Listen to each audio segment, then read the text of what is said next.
Abra sua Bíblia no Evangelho segundo Lucas, Evangelho segundo Lucas, no capítulo 23.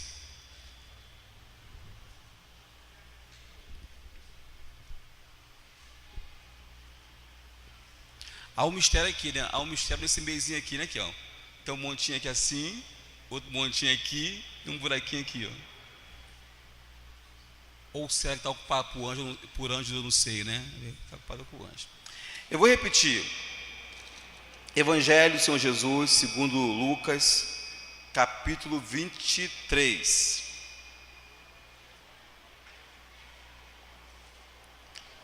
Todos encontraram?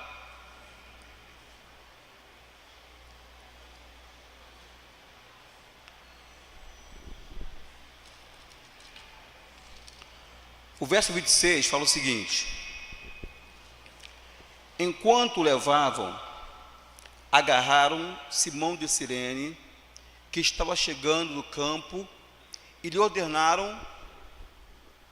lhe colocaram a cruz às costas, fazendo-o carregá-lo atrás de Jesus. Vamos agora para o versículo 32. Dois outros homens, ambos criminosos, também foram levados com ele para serem executados. Quando chegaram ao lugar chamado Caveira, ali o crucificaram com os criminosos, um à sua direita e o outro à sua esquerda. Verso 39. Um dos criminosos que ali estavam dependurados lançavam-lhe insultos: você não é o Cristo? Salve-se a si mesmo e a nós. Mas o outro criminoso o repreendeu, dizendo: você não teme a Deus, nem estando sob a mesma sentença? Nós estamos sendo punidos com justiça, porque estamos recebendo o que os nossos atos merecem, mas este homem não cometeu nenhum mal. Então lhe disse: Jesus, lembra-te de mim quando entrares no teu reino. Jesus lhe respondeu: eu lhe garanto, hoje você estará comigo no paraíso. Amém? Senhor Deus e Pai, muito obrigado por esse dia.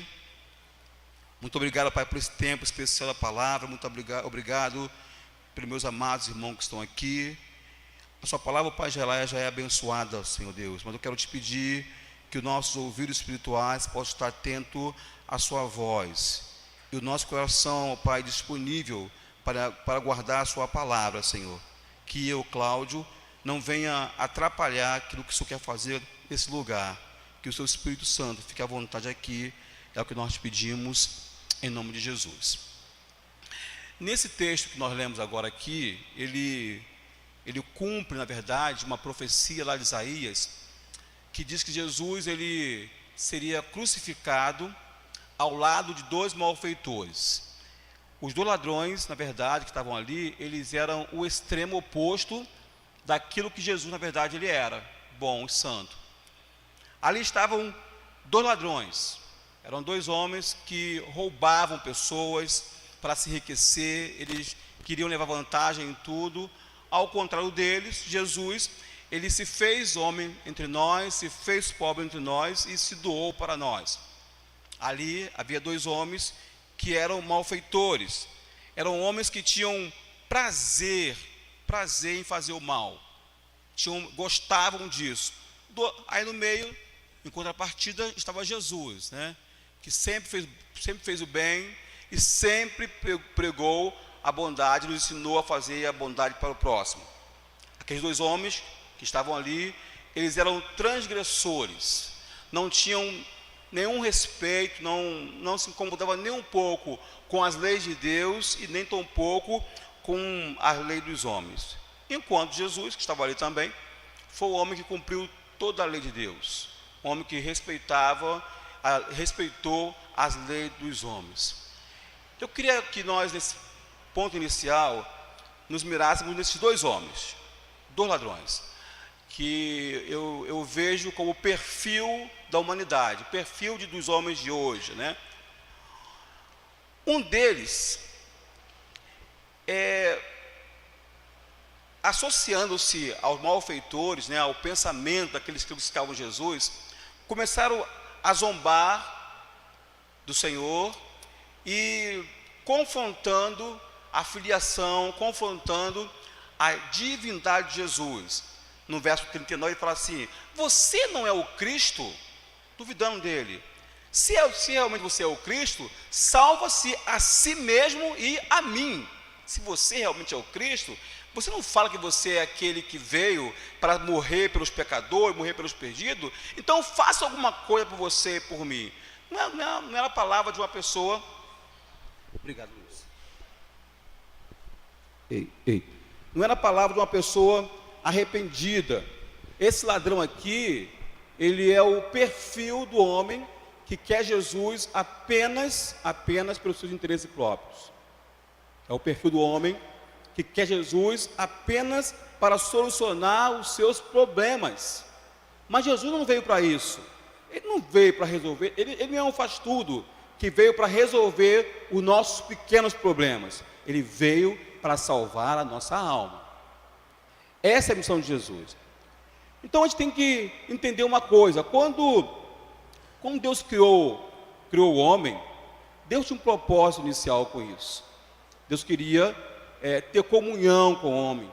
Deus queria ter intimidade com o homem. Deus queria conversar com o homem. Porém, esse mesmo homem, criado à imagem e semelhança de Deus, ele foi iludido, ele foi seduzido pelo inimigo e retardou o propósito de Deus, que era ter comunhão. Agora, o novo caminho teria que ser percorrido para que esse homem não se afastasse de Deus. Agora, esse homem caído tornou-se completamente escravo do pecado e seu destino seria a morte eterna, distanciada de Deus. Porém, esse mesmo Deus, esse Deus eterno, ele não deixou de amar o homem. Não deixou de gostar do homem, de querer o bem do homem. Entretanto, a partir de agora, a relação do homem com Deus precisava passar por dois crivos. Primeiro, a justiça de Deus e também o seu amor. Devido à justiça de Deus, o homem deveria ser punido, porque esse homem ele transgrediu aquilo que Deus propôs para ele, e ele era merecedor do castigo, assim como todos nós. Porém, devido ao amor incomparável de Deus, Deus deseja salvá-lo. Então aí está um impasse, né? Está um impasse tremendo aqui. E Deus ele não admite a ideia de perder o homem, de abandonar o homem. Deus havia sido ofendido na sua justiça. Ele havia sido ofendido na sua santidade. A dívida do homem para com Deus era tremenda, ele não tinha como pagar. Então Deus faz o seguinte: ele vai chamar Jesus, ele chama o Espírito Santo, e a Trindade se reúne. Nós precisamos arrumar um meio para salvar o homem perdido. E Jesus coloca à disposição para vir à terra, se fazer homem como um de nós e pagar pelo nosso pecado. O próprio Deus, Jesus, o Deus Filho, veio até a terra e ocupou o meu lugar, ocupou o lugar de nós, colocou o lugar do homem pecador, para que através da sua morte ele pudesse ser reconciliado com Deus.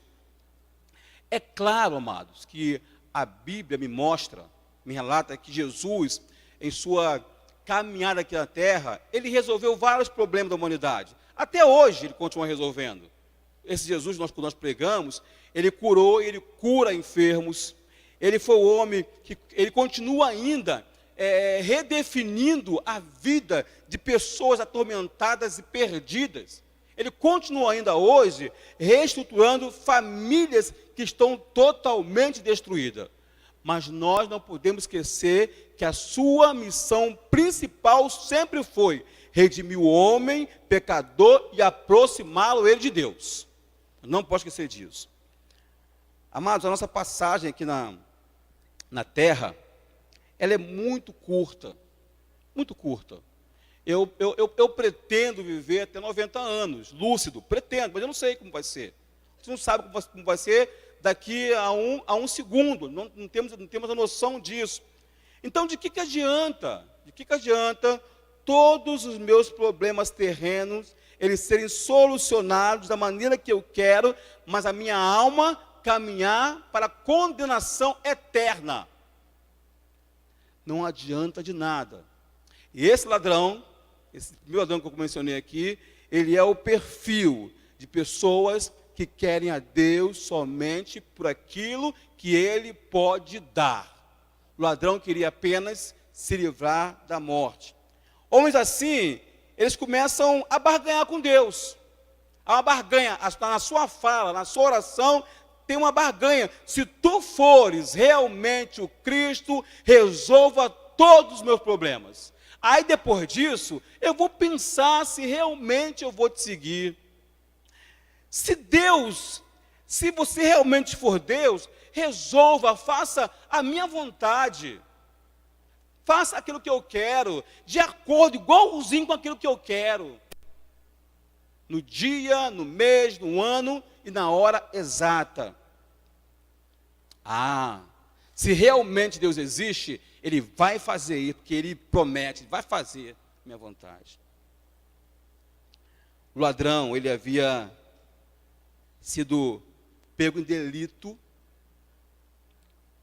ele foi julgado, ele foi condenado à morte, e agora ele está pendurado numa cruz, só aguardando os momentos finais da sua morte, só aguardando isso, sofrendo as dores da morte.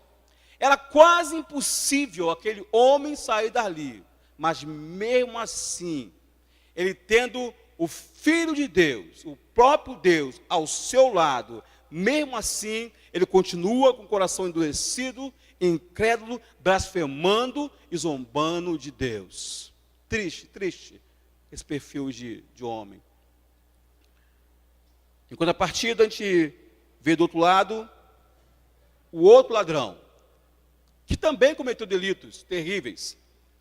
Não estava ali porque era santinho. Cometeu crimes. Também foi pego no seu delito.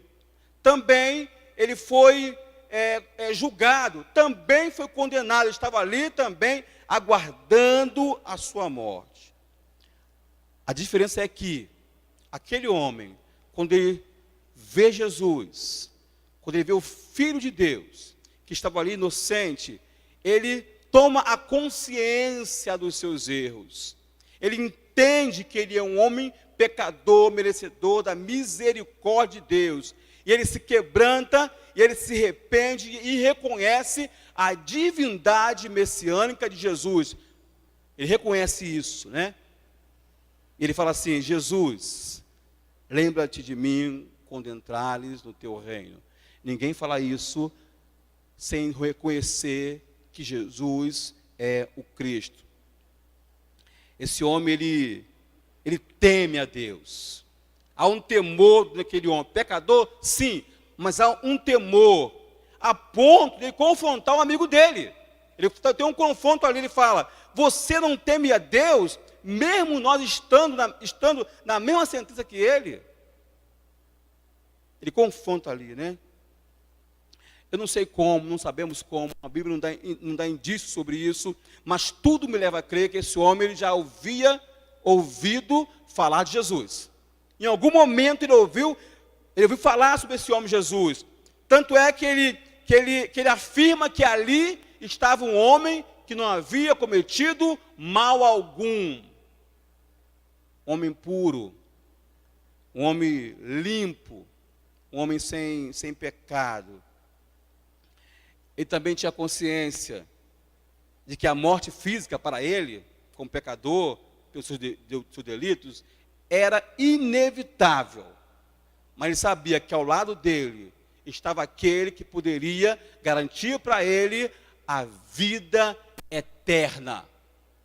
Naquele momento, ele não estava preocupado com a vida física dele, mas com a vida eterna. Olha o que fala Mateus, no capítulo 10, verso 28.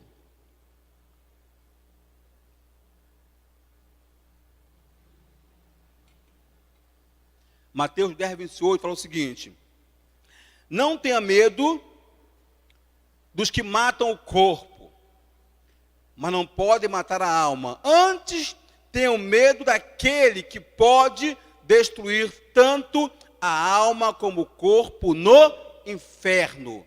Ele sabia, aquele homem, ele sabia que havia um castigo maior do que a crucificação. Sabia disso. E sabia que era destinado para aquele que não se arrependesse de seus pecados, de seus delitos. Ele sabia que ele precisava confessar, declarar que ali estava Jesus, o Salvador. Era dessa morte que esse homem estava temendo. Qual é a morte que nós tememos hoje, amados? Qual é a morte que nós tememos hoje? Será que nós preferimos ter tudo aqui na terra, que não é pecado, não é um erro, mas o que nós preferimos? Ter tudo aqui na terra e perder a salvação, ou passar por dificuldades aqui, renunciar muita coisa, renunciar ao nosso eu, em prol de uma vida eterna. Quando eu falo vida eterna, é porque não tem fim. Não tem fim, irmãos. É uma eternidade ao lado de Jesus. Preste bem atenção numa coisa, amados. Bem atenção. Deus, Ele instituiu leis e princípios que regem o universo. Ele fez isso. E esses princípios e leis não mudam. Eles não mudam. Eles não foram feitos com o propósito de castigar o homem. Não. Eles foram feitos com o propósito de proteger o homem de si mesmo. Proteger o homem dos seus próprios erros. E existe uma lei chamada Lei da Responsabilidade. Lei da responsabilidade. Lá em Ezequiel 18, 20, fala assim, ó, aquele que pecar, esse, como está escrito? Aquele que pecar, esse morrerá. Esse morrerá. No contexto de Ezequiel, nós temos que ter um tempo maior para explicar isso aqui, mas o povo estava tratando os seus pecados pessoais como se fossem de responsabilidade de seus pais, que cometeram erros também. Então, sendo assim, eles não eram culpados por aquilo que eles faziam. E tem muita gente que está agindo dessa maneira. Não, amado, se fosse o dia de hoje, tá? Se fosse hoje, eu estou roubando porque o governo também rouba. O governo é corrupto, por isso que eu estou roubando hoje. Eu sou adúltero porque meu pai, ele é adúltero. Eu estou mentindo porque, afinal de contas, todo mundo mente. Ou seja, eu sempre estou passando a minha responsabilidade para outra pessoa. Nós fugimos, das nossas ações e transferimos a culpa para quem está do nosso lado. Agora, esse texto aqui, ele é tão assim, para mim, é tão contraditório, porque este ladrão, ele está me ensinando a ser responsável pelos meus erros. Um ladrão ensinando a ser responsável, porque ele fala, nós é que erramos. Não colocou a culpa em ninguém. Chamou para ele, ó, eu que errei, eu que sou pecador, é eu que mereço morrer. Ele erra a cabeça e reconhece que ele é pecador. Eu pequei. Perdoa os meus pecados. E aquele homem, ele se arrepende. A sua atitude é de arrependimento. E ele clama por misericórdia ao Senhor. Ele fala, lembra-te de mim, Senhor, quando entrares no teu reino. Senhor, não me livra da morte eterna. Senhor, me dê a salvação. Ele se humilhou e ele clamou por misericórdia. Nós precisamos, amados, nos humilharmos diante do Senhor e pedimos misericórdia, porque nós temos pecado dia após dia e temos transferido para os outros as nossas culpas. Sempre alguém é culpado por aquele erro que eu cometi. Efésios, no capítulo 2, de 1 a 5, vou simplificar um pouquinho aqui, fala o seguinte: e éramos por natureza filhos da ira, como também os demais, mas Deus, sendo rico em misericórdia, pelo seu muito amor com que nos amou, estando nós ainda mortos em nossos delitos, nos vivificou juntamente com Cristo. Pela graça somos salvos. Foi por misericórdia, amados. Por misericórdia que nós estamos aqui. Por misericórdia que nós encontramos graça e salvação. Misericórdia é a gente não receber aquilo que merecemos. Nós pecamos, merecemos a punição. E Deus tem misericórdia e não dá realmente aquilo que eu mereço. E por graça que Ele faz, graça na verdade é receber aquilo que não mereço, por graça Ele vai me dar salvação. O que nós fizemos para ser salvo? Apenas arrepender. O ladrão, ele, ao reconhecer Jesus como Filho de Deus, como seu Salvador, ele é alcançado pela misericórdia divina. Pela misericórdia de Deus. Infelizmente, muitos, mesmo estando em situações complicadas, em situações de desespero, não pedem misericórdia ao Senhor. Continuam altivos, continuam se achando autossuficientes, não arrependem dos seus erros, dos seus pecados, e continuam caminhando a passos largos para a perdição. O arrependimento, amados, é um dos princípios da cruz que nos conduz à vida eterna. Para receber a vida eterna, eu preciso interagir com o arrependimento que é manifesto através da cruz. João Batista, ele veio proclamar a vinda do Senhor, veio inaugurar o ministério do Senhor Jesus. E ele vem lá em Mateus, capítulo 3, dizendo: arrependam-se, pois o reino dos céus está próximo. Proclamando arrependimento. O próprio Jesus, em toda a sua pregação, você vê ele convocando o homem a um verdadeiro arrependimento, que é a decisão interior de abandonar o pecado, de abandonar o erro. Ele sempre fala, você precisa se arrepender. Ou então ele vai, não peques mais. Ele é um convite à mudança de vida. Se arrepender e decidir a seguir Jesus. E decidir a não cometer os mesmos erros. Mesmo que para isso eu tenha que suar sangue. E chegar a suar sangue é difícil, né? Ou seja, eu tenho que me esforçar para isso. Negar a minha natureza pecaminosa, porque a minha carne, todos os dias, ela quer pecar.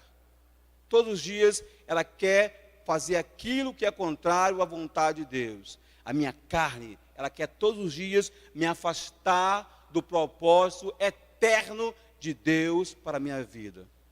Mas eu preciso me humilhar. E eu preciso me arrepender dos meus pecados, para que somente assim eu possa alcançar a vida eterna. Amém, amados? Amém? Fiquemos em pé nesse